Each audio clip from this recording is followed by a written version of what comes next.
Bonjour à tous, bienvenue dans ce 6e Si on parlait sport de la saison sur TV 78, l'émission à ne surtout pas manquer sur vos écrans, également en podcast si vous êtes un passionné de sport local, et surtout à regarder bien au chaud avec un plaid quand il fait froid dehors pour m'accompagner à l'approche des fêtes de fin d'année. Les meilleurs chroniqueurs du monde comme toujours, présentation en musique comme d'habitude. On commence par Grégory, désolé parce que je suis un peu perturbé. Ils sont trois, ils sont forts. On passe de l'autre côté. Lui va réchauffer ce plateau, j'en suis sûr. Il nous apporte le soleil de l'Italie. Il est toujours chaud bouillant pour participer à cette émission. Notre Italian lover Grégory Canale est encore avec nous dans cette émission. Ouais, vous m'impressionnez, c'est pour ça que je savais pas trop. Et en plus, d'habitude, je commence de l'autre côté, donc ça m'a fait un peu bafouiller. Ouais, même moi, c'est une première pour moi de me retourner en premier pour le coup. Écoutez, bon voilà, ça va très bien. Mois de décembre avec le calendrier de l'Avent qu'on a commencé à ouvrir petit à petit, et aujourd'hui, on espère une case douceur avec bien sûr ce SOP qu'on attend toujours avec impatience. Vous aimez les fêtes de fin d'année, Grégory? Bien sûr, oui, on attend ça avec impatience, comme chaque année. On passe de l'autre côté, musique, lui aussi est très caliente, il adore réchauffer l'atmosphère avec ses jeux de mots qui sont légion. Il est bientôt à la retraite, du coup il aura encore plus de temps pour venir sur cette émission, le président Philippe Vola qui est avec nous. Bonjour à tous. Bonjour président, comment allez-vous? Ça va très bien, j'ai pas ma peau de bête à côté, mais... Ouais, Pierre Chevalier qui a... Chevalier, ouais. C'est pour ça qu'on a changé l'ordre justement de présentation. Je comprends parce que c'est quand même notre gladiateur, donc voilà, donc j'ai pas ma peau de bête, mais on va se réchauffer. Oui, un petit bisou à Pierre Chevalier qui n'a pas pu venir parce qu'il a beaucoup de boulot, soi-disant. Voilà. On termine de l'autre côté, musique, on ne le présente plus, je peux vous dire qu'il ne distribue pas de cadeaux à ses joueurs dans les vestiaires quand il est coach de rugby. Il dit souvent ce que tout le monde pense tout bas. On l'aime, vous l'aimez. Coach Jean-Miss est avec nous. Et bonjour à tous, bonjour Michael et bonjour mon petit Fifi et Greg. Comment allez-vous, coach? Un peu malade, mais très content, très heureux. Oui, on entend ça. C'est la saison là, il y a des virus qui traînent de partout. Ouais, il faut prendre la peau de bête de Pierre Chevalier. C'est pour ça, j'ai piqué, et pour ça qu'il n'est pas venu. Mais il a la voix un peu qui déraille, comme tu es à côté d'un Italien. Ouais, tout à fait. Voilà, ok. Ça commence pour cette émission. On bafouille, on se clash. Alors nous allons maintenant passer au programme de l'émission. Nous allons parler de basket et de notre pépite yvelinoise Victor Wembanyama. Est-ce que son début de saison est réussi? Nous parlerons également du Vendée Globe. Notre yvelinois Louis Burton a été contraint d'abandonner suite à une avarie sur son bateau Bureau-Vallée. Mais avant de parler de ces thèmes, nous allons parler football. On va tout de suite commencer par l'envolée de Grégory pour se réchauffer. De quoi allez-vous nous parler, Grégory? On va parler football, c'est ça? Oui, c'est ça. Est-ce que je peux déjà rebaptiser mon envolée juste le temps de cette émission? Ce ne sera pas l'envolée aujourd'hui, mais plutôt l'atterrissage, un retour sur terre douloureux vécu après la fin d'aventure du Football Club de Versailles en Coupe de France.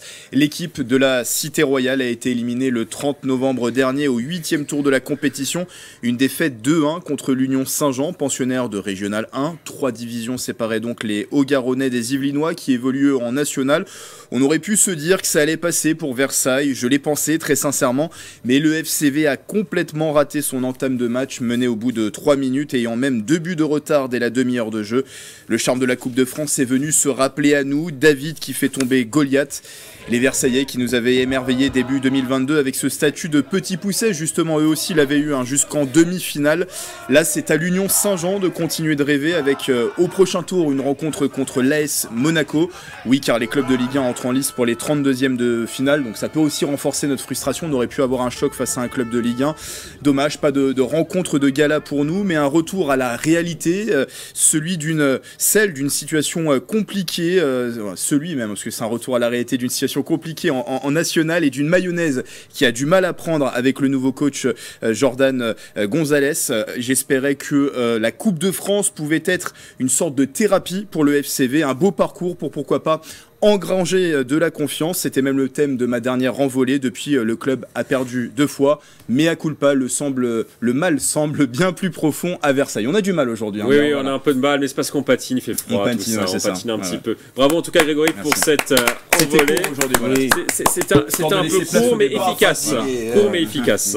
Et oui, Grégory, vous êtes un pronostiqueur fou, comme on peut le voir. J'ai encore une fois Séville. J'avais pronostiqué. Alors, j'avais pas pronostiqué, mais je pensais. Vous n'étiez pas seul, quand même autour de la table. On était tous voilà, à penser autour de la table que le FC Versailles, je dis pas que ça allait être une formalité, mais allait passer ce tour de Coupe de France, et bah on s'est trompé. Petite déception. Alors est-ce que c'est, la question sur cette thématique, est-ce que c'est une honte pour un club de ce standing de perdre ce match? Oui ou non? Non pour vous. Jean, vous êtes partagé, Philippe, et vous êtes partagé aussi, Grégory. Bon alors Jean, vous avez été le plus radical dans votre réponse. Allez-y. Moi j'ai dit non parce qu'une honte c'est gros comme mot. On peut parler de honte, c'est le sport avant tout, et le sport, notamment la Coupe de France de football, c'est pas la première fois ni la dernière. La preuve, Grégory l'a dit juste avant dans son envolée, Versailles avait bénéficié justement de tout cette magie de la Coupe de France pour aller jusqu'en demi-finale de cette compétition en 2022. Donc c'est le propre de ce sport et de cette compétition. Le football, c'est le seul sport collectif où avec 3 ou 4 divisions d'écart, le petit peut gagner. Ça n'existe pas dans d'autres sports collectifs. Au rugby, vous prenez une équipe et une autre avec 4 divisions ou 3 divisions d'écart, vous pouvez jouer 10 fois, ça ne gagnera jamais. Donc le foot le permet, ça. Donc dire une honte, non. Que ce soit malvenu, oui, parce que, encore une fois, Greg l'avait dit, c'est vrai qu'il était bien condensé, son envolée. Félicitations. Simple mais efficace. Simple mais efficace. Parce que effectivement, ils auraient eu besoin d'engranger de la confiance dans cette compétition pour essayer de démarrer enfin leur saison et surtout pouvoir essayer d'atteindre les objectifs qui se sont fixés et qui sont loin malheureusement d'être en chemin de le faire. Voilà. Philippe Volac, qu'est-ce que vous en pensez? Vous étiez partagé. J'étais partagé. Bon, le pronostic, j'étais pas bon non plus. Hein. J'avais donné. Je voyais pas quand même Versailles se faire battre par une 6e division, Mais je pense qu'ils ont. Honte non plus pour vous. C'est pas une honte. Même si le président, juste après à chaud sur les réseaux sociaux, il dit déception, honte. Il le dit. Hein. Honte, frustration, incompréhension, doute, c'est le président qui l'a dit sur les réseaux sociaux. Il n'en a pas dormi de la nuit parce qu'en fin de compte, c'est celui qui perd, qui est le plus frustré, qui a le plus la honte. En fin de compte, c'est la joie du. Et puis il y a quand même un tifo quand ils sont arrivés. Un tifo, c'est pas Versailles ici, un gros tifo pour les supporters on voit souvent ce genre de tifo sur les terrains. Et puis bon, je pense qu'ils sont pas rentrés en plus dans le match. Ils ont pris un but au bout de 3 minutes de jeu. C'était trop facile. Un autre avant la demi-heure de jeu. Après, ils sont revenus au score à la 55e. Je me dis, à la 55e, il reste quand même du temps pour pouvoir égaliser et même gagner le match avec la division, l'écart qu'il y a. Et ben, en fin de compte, ils n'ont pas fait les paris, ils n'ont pas réussi.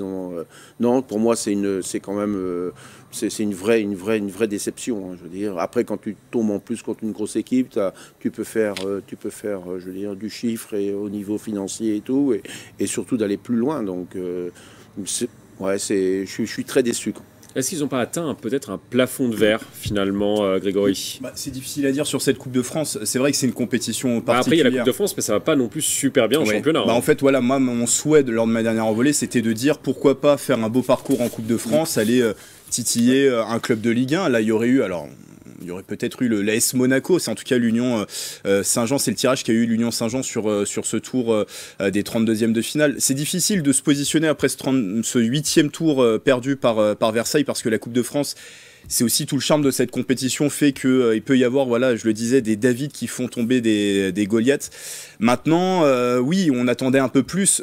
C'est le scénario de ce match qui a été aussi très catastrophique pour le FC Versailles, d'avoir été mené au bout de 2 minutes de jeu. Alors certes, à l'extérieur, mais les conditions semblaient plutôt être bonnes. Il me semble que c'était une pelouse synthétique, donc c'est des conditions auxquelles Versailles peut être aussi habitué. C'était pas le champ de patates qu'on peut avoir parfois sur des équipes en province. Donc être mené au bout de 2 minutes, ne pas réussir à revenir dans ce match, être même mené de 2 buts à 0 à la 30e minute de jeu, le scénario nous fait dire que voilà, le mal est plus profond à Versailles. Maintenant, est-ce qu'ils vont s'en remettre et aller de l'avant au championnat? Ça va être difficile à dire. Là, il y a un match qui va arriver face à Boulogne-sur-Mer qui va être très très intéressant. En tout cas, depuis l'arrivée de Jordan Gonzalez, les résultats sont en dents de scie. Il y avait eu un petit sursaut au tout début. La dernière défaite pour le FC Versailles, ça va être dur pour se relever pour le FC Versailles. Jean, vous ne pensez pas qu'ils vont perdre patience, les dirigeants? Le président commence à parler de honte. Est-ce que vous ne pensez pas qu'au bout d'un moment, ils vont dire bon, bah, stop, on arrête et le club va se retrouver un peu dans le pétrin, si je peux dire? Alors, pour moi, perdre patience, il faudrait quand même laisser le temps un petit peu que les choses se mettent en place. Parce qu'on a souvent tendance, et pas simplement à Versailles, à vouloir tout et tout de suite. Sauf que, ne serait-ce que le côté sportif, et c'est le plus important, un entraîneur, il lui faut un minimum de temps pour mettre ses idées et son jeu en place, et son groupe. J'ai l'impression qu'on veut aller plus vite que la machine. Alors certes, de temps en temps, la mayonnaise prend, on ne sait pas pourquoi ni comment, ça se fait de suite, plus rapidement, ça se fait, mais on n'a pas les ingrédients magiques. Là, effectivement, il y a un gros doute, parce que les résultats ne sont pas là. Les résultats ne sont pas là, ce nouvel entraîneur, Gonzalez, ne donne pas satisfaction, puisqu'on juge un entraîneur par rapport à ses résultats. Il est certain que là, il y a des soucis. Mais j'aurais tendance à dire, laissons un petit peu le temps au temps, quoi. Philippe, vous êtes d'accord? Laissons le temps au temps, ça fait plusieurs... depuis leur épopée en Coupe de France, qu'on parle beaucoup d'eux et tout. Il vient d'arriver. Il vient d'arriver, mais on change d'entraîneur tous les 6 mois. On laisse pas assez, voilà, c'est ça. Mais on laisse pas assez. C'est compliqué et... Grégory, après on va passer à la prochaine thématique. Après, ce qu'il faut dire, c'est que ce championnat national est aussi très serré. Il n'y a que 9 points qui séparent Versailles de la tête. Il reste encore beaucoup de matchs, mais à contrario, ils sont à 5 points aussi de la zone relégable. Donc tout peut aller très vite dans le championnat. 6 points du podium. Donc c'est pas non plus encore catastrophique, mais disons que la saison... Oui, s'ils enchaînent une série, ça peut le faire. Voilà, la saison a du mal à s'emballer, a du mal à démarrer. On reparle exactement la même chose qu'on a parlé la saison dernière. La saison dernière, ils étaient pas loin du bas et pas loin du haut non plus. J'ai l'impression de revivre, de redire la même chose que l'année dernière. La grosse différence, c'est que l'année dernière, à partir de la 13e place, on était relégable. Là, on est repassé à 2 descentes. Il y a moins de risques. C'est un peu moins risqué. En tout cas, pour l'instant, Versailles est 10e du championnat à 6 points du podium. Ils joueront ce soir contre Boulogne, le 4e. Donc, ça sera un match un peu compliqué. On va maintenant parler à basket et de notre extraterrestre qui vient des Yvelines, Victor Wembanyama. Le joueur originaire du Chinero-Cancourt impressionne pour sa deuxième saison NBA. Il a un bilan cette saison avec les Spurs de 32,5 minutes jouées, de 23,5 points, dont 47% de tir à 3 points. Il prend 10,4 rebonds par match et il donne 3,8 passes par match. Du côté des comptes, il totalise en moyenne 3,4 contres par rencontre. Sur le plan collectif, ça se passe mieux pour San Antonio. Cette saison, ils sont 10e à l'ouest et luttent pour les playoffs. Alors, est-ce que c'est un début de saison réussi pour Victor Wembanyama? Oui, vous êtes tous d'accord. Grégory? Alors ils sont passés en 11e, les Spurs, avec la défaite cette nuit contre les Chicago Bulls. Sans Wembanyama qui avait des douleurs au dos et qui était donc forfait pour cette rencontre. Oui, force est de constater que si on fait le constat par rapport à la saison dernière où les Spurs avaient une série incroyable de défaites et figuraient dans le bas de tableau de cette conférence Ouest, aujourd'hui ils sont plutôt en milieu de tableau. Ils sont toujours en position, pourquoi pas, pour aller accrocher des playoffs. Ça va être compliqué, mais pourquoi pas cette saison. Et en fait, voilà, il y a une osmose qui s'est créée au sein de ces Spurs, sans Greg Popovich qui a eu un léger AVC qui est remplacé en ce moment, et voilà, on lui souhaite prompt rétablissement. Wembanyama est en train de confirmer son statut de peut-être l'un des meilleur joueur de la NBA, en tout cas il est meilleur défenseur sur le mois de novembre. C'est une distinction qui a été créée cette année en NBA. Chaque mois il y aura des meilleurs défenseurs par conférence, en tout cas des meilleurs joueurs par ligne. Il a été donc, il va rester aussi dans l'histoire sur ce point-là, puisqu'il figure comme le premier meilleur défenseur de l'histoire de la conférence Ouest. Ça a été, on a eu le prix cette saison.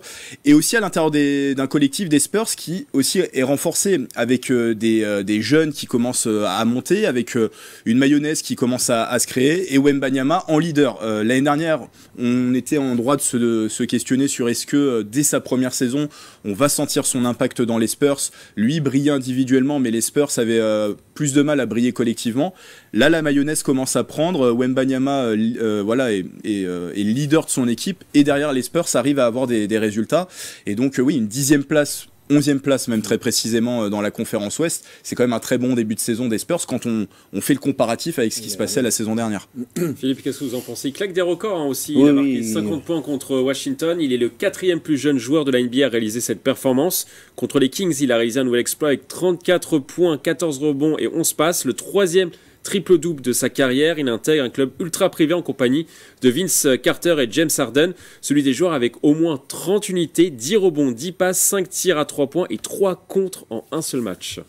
C'est vrai que beaucoup le voient All-Star dès cette saison, sa deuxième saison en NBA. Et c'est peut-être un peu trop tôt, mais LeBron James, il avait été dès sa deuxième saison en 2005, je crois. Et je trouve que c'est pas mal. Il a un peu plus de temps de jeu quand il joue. Il a 34 minutes au lieu de 32. Enfin, il n'y a pas beaucoup, mais il joue quand même plus. C'est vrai qu'à chaque fois qu'il n'a pas joué, ils ont perdu. Donc là, ils ont 22 matchs, 11 victoires, 11 défaites qu'ils ont. Et c'est vrai qu'à chaque fois qu'il n'a pas joué, ils ont pas gagné. On l'a encore vu cette nuit en marquant 124 points. Je crois qu'ils ont perdu 139 à 124 ou quelque chose comme ça. C'est quand même impressionnant. Et non, il réalise une très bonne saison, hein, je veux dire. Jean, il est encore très jeune, hein. Mais il n'a même pas encore 21 ans. Il va les avoir le 4 janvier prochain. Non, mais bon, on le dit à chaque fois sur ce plateau, c'est un extraterrestre, quoi, du basket. Maintenant, on en est de plus en plus sûr. Au départ, on disait laissons-le grandir, laissons-le s'affirmer. Là, de sortie en sortie, il affole tous les compteurs. Donc il continue, ce sera un grand joueur, c'est déjà un grand joueur, et ce sera un très grand joueur. Après, il est à l'intérieur d'un collectif. Donc on ne peut pas logiquement attribuer les résultats de son groupe à lui-même. Parce que après, ça se passe beaucoup comme ça en NBA aussi. Oui, non, d'accord. On a des valeurs marchandes, si je peux dire, dans l'équipe. Je suis d'accord, parce que oui, mais valeurs marchandes, comme tout sport collectif, il y a des très bons joueurs qui font partie d'un collectif. Mais c'est quand même le collectif. Il n'est pas responsable des défaites ou des victoires. Il est surtout responsable des victoires actuellement. Parce que c'est lui qui amène, et Philippe l'a dit très bien, c'est que quand il n'est pas là, ça perd à chaque fois. Bon, quand il est là aussi, quelquefois, mais quand il n'est pas là, au moins, c'est sûr que ça perd. Donc c'est vrai que c'est un grand joueur indispensable au collectif de son équipe, des Spurs, mais c'est pas non plus lui, on ne peut pas lui attribuer les défaites et les raisons pour lesquelles le groupe et le club ne parviennent pas à performer. On va écouter ce que dit Georges Eddy, le célèbre commentateur sportif qui vit dans les Yvelines sur Victor Wembanyama.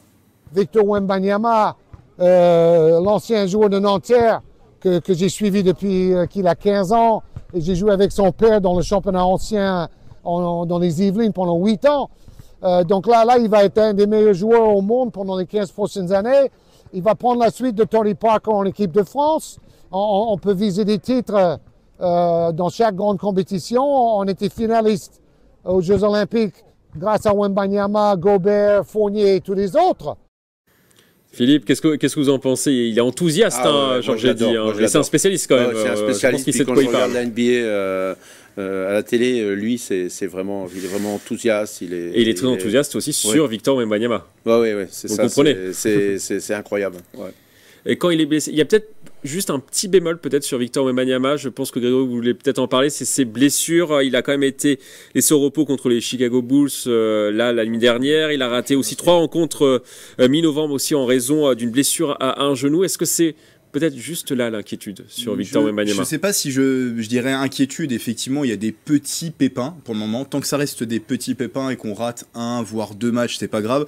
Philippe le soufflait. On est quand même dans un championnat d'NBA à rallonge. Il y a plus de 80 matchs par saison avec des matchs qui s'enchaînent tous les 2-3 jours. Parfois, parfois 2 jours. Quand on est en conférence Ouest, parfois on se déplace aussi sur le territoire Est. Donc il y a aussi des gros déplacements. Et même à l'intérieur de la conférence, peut y avoir des gros déplacements. Donc tant que c'est des petits pépins physiques, moi je suis pas inquiet. On sait que Wembanyama a un physique atypique, c'est le moins qu'on puisse dire, et qui peut être sujet à des blessures, en tout cas être ciblé aussi sur le terrain. Plus de 2m20, je le rappelle pour être spectateur. Il a une assez grande envergure, donc pour l'instant ça reste du petit pépin physique et c'est pas plus inquiétant que ça pour moi. Ok. Alors pour l'instant les Spurs sont 11e de la conférence Ouest avec un bilan à l'équilibre. Du coup ils visent quand même une qualification en play-off en fin de saison. On va maintenant parler de voile et du Vendée Globe 2024. Vous le savez, 2 Illinois sont en course sur cette Everest des mers. Louis Burton et Eric Bellion. Et malheureusement, c'est terminé pour Louis Burton. Après quasiment un mois de course, ce mercredi 4 décembre, il a décidé d'abandonner suite à une nouvelle avarie sur son bureau valet au large du cap de Bonne-Espérance. Il a subi cette fois-ci une avarie sur un élément mécanique. Il a tenté de réparer, mais en vain. Il ne peut plus manœuvrer le bateau. On l'écoute. C'est en étant bien meurtri que j'ai pris la décision dans la nuit d'abandonner le Vendée Globe. C'est simplement que là, c'est pas des problèmes de préparation, c'est pas des problèmes d'équipement, etc. C'est des problèmes structurels. Et à un moment, pour avoir déjà fait le tour de l'Antarctique 2 fois et donc naviguer dans l'océan austral lors de mes deux derniers Vendée Globe, je sais que c'est suicidaire. Je ne veux pas prendre le risque de casser le bureau valet, je ne veux pas prendre le risque en plus qu'il ne l'est, je ne veux pas prendre le risque de perdre le bateau, de me mettre en danger. Louis Burton sera en Afrique du Sud dans les prochaines heures. La question sur cette thématique, le Vendée Globe de Louis Burton restera-t-il dans les mémoires? Oui ou non? Vous votez non pour vous, Jean. Allez, oui pour vous, Grégory, et vous partagez. On va faire un petit duel côte à côte du coup. Grégory, vous commencez le côté plutôt dans les mémoires plutôt négative. Non, pour le négatif. Coup, négatif parce que c'est le Vendée Globe qui vient sonner pour moi la malédiction de ce bateau bureau valet. On rappelle juste le contexte. Louis Burton avait fait une 3e place lors du dernier Vendée Globe avec un autre bateau. Il avait acquis ce nouveau bateau bureau valet. Voilà, je le remets dans le bon sens. Qui avait fait le dernier Vendée Globe, qui avait fait un bon résultat sur le dernier Vendée Globe, qui était dans le top 10, si je dis pas de bêtises. Il l'a retapé aux couleurs de bureau valet. C'est un bateau qui était on sait, un bateau de nouvelle génération avec les fameux foils qui permet de léviter sur la mer et d'aller beaucoup plus vite. Mais on voit que depuis qu'il a ce bateau, alors peut-être par malchance, je dis pas que c'est pas, je remets pas en question ses capacités de skipper, parce qu'il a prouvé que il était top, Louis Burton, mais on voit qu'il y a eu du dématage sur ce bateau bureau valet. Là, il y a eu 2 avaries quand même assez lourdes. Une qui l'a contraint du coup à l'abandon.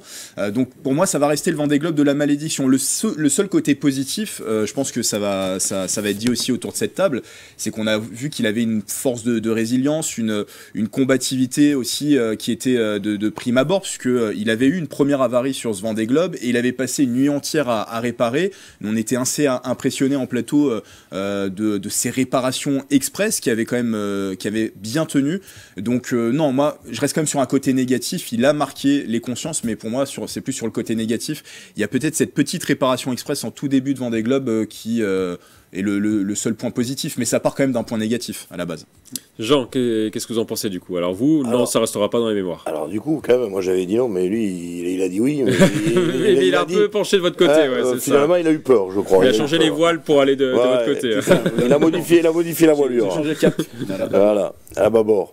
Non, pour moi, ça ne restera pas, déjà pour 2 raisons, parce que la première, les compétitions qui restent dans les mémoires, c'est celles où il y a des victoires, où il y a des bons, on va dire, un podium, on va dire, sans parler de gagner, mais au moins un podium, ou alors peut-être rentrer dans les 10, chose qu'il aurait peut-être éventuellement pu faire, d'après les spécialistes et les statistiques, s'il n'avait pas eu cette avarie. Là, malheureusement, il n'a plus le choix dans la date pour rentrer, pour finir la course, et avec cette 2e avarie qui le contraint à l'abandon et rejoindre les côtes néo-zélandaises. Donc pour moi, ça ne restera pas dans les annales. La seule chose qui restera, et je pense qu'aux commentaires et à l'interview, je pense qu'il est un peu gavé du bateau là. Je pense qu'il en a un petit peu marre de ce bateau. C'est ce que je ressens. Dans son interview, en tout cas, il dit que sa préparation était bonne. Voilà, c'est que lui, il était prêt, il était bien. Il a dit, c'est pas la première fois qu'il fait le Vendée Globe, qui navigue dans ces eaux-là. On a l'impression quand même qu'il se dit, bon, c'est bon, ce bateau-là, ça vaut pas un peu de voile, quoi. Philippe. Ben moi, en fin de compte, dès qu'il a eu sa première avarie, qu'il a réparé tout seul, quand j'ai vu les conditions qui arrivaient, les violentes dépressions qui allaient arriver, je me suis dit, il l'a réparé, si ça ne tient pas, ça risque de ne pas tenir. Et j'étais quand même pessimiste, j'attendais, j'espérais pas, hein. Mais je me dis, il l'a quand même réparé vite fait, en une nuit, quelque chose comme ça, et je me dis, ce que traverse en ce moment, je me dis, ça va jamais tenir, c'est pas possible, ça va pas tenir. C'est un autre problème là. En fait, oui, c'est un autre problème, mais voilà, c'est pas le même problème, mais tellement il y a de dépression et tout, et il remontait, hein, il était 15e, il faisait un bon Vendée Globe qu'il faisait, et bon, il était dépité, on le voit, et c'est surtout matériel. Et il était prêt et le matériel n'a pas, à lâcher en fin de compte. Mais là, je pense quand il va retourner à bord et à Bureau-Vallée, je pense que ça va bouger. On essaiera de l'avoir sûrement en visio dans une prochaine émission. Je suis en contact avec ses équipes, on verra ça. De son côté, le Versaillais Eric Bellion est 31e et lui, il est toujours en course sur ce Vendée Globe 2024. Mais il ne veut pas trop pousser son bateau pour l'instant, mais il garde quand même le moral. Regardez. Je suis tout nu sur Stanazone Altavia. Mais j'ai terminé! Les 2 descentes de Safran sont à poste, j'espère que ça va marcher. Les vagues sont énormes. Et on a des grosses accélérations. Enfin bref, tout ça pour dire que je me lance dans une séance de rinçage de mes affaires. Mais le cœur libre! Salut! Très rapidement, vous en pensez quoi d'Eric Bellion? Non, mais il vit sa meilleure vie. Bon, j'espère que la traversée, le tour de l'Antarctique va bien se dérouler, parce que ouais, ça a l'air d'être compliqué. On l'a compris aussi. Louis Burton n'a pas voulu s'aventurer parce que c'est très compliqué. On l'espère que ça va bien se passer pour lui. Mais en tout cas, voilà, on peut être que prendre ces images avec plaisir. On voit qu'il kiffe totalement son Vendée Globe et c'est super pour lui. Il prend plein de photos, de vidéos de coucher de soleil comme on peut voir. Il joue la sécurité en plus. Et je pense qu'après, une fois qu'il va passer toutes ces dépressions, il va parce que là, lui, il n'a pas un objectif de victoire comme Louis Burton. Louis Burton aurait pu terminer dans le top 5 pour gagner. Lui, il l'a dit au début, c'est de terminer le Vendée Globe. Voilà, c'est ça. Un petit mot très rapidement sur Eric Bellion et on clôture cette émission, Jean. Ben, ça fait du bien de voir un mec qui est content. Excusez-moi. Bon, on va terminer cette émission. C'est peut-être le moment de la terminer. Alors, bon courage à Eric Bellion pour la suite de son aventure. Et Louis, si tu nous regardes, reste fort et on essaiera de t'avoir dans une prochaine émission. Alors, c'est déjà la fin de cette émission. On va terminer comme d'habitude par une citation. Aujourd'hui, je vous propose une citation d'une légende du tennis, Arthur Ashe. Une des clés du succès est la confiance en soi. Une des clés de la confiance en soi est la préparation. Je vous laisse méditer sur cette phrase. À bientôt sur TV78.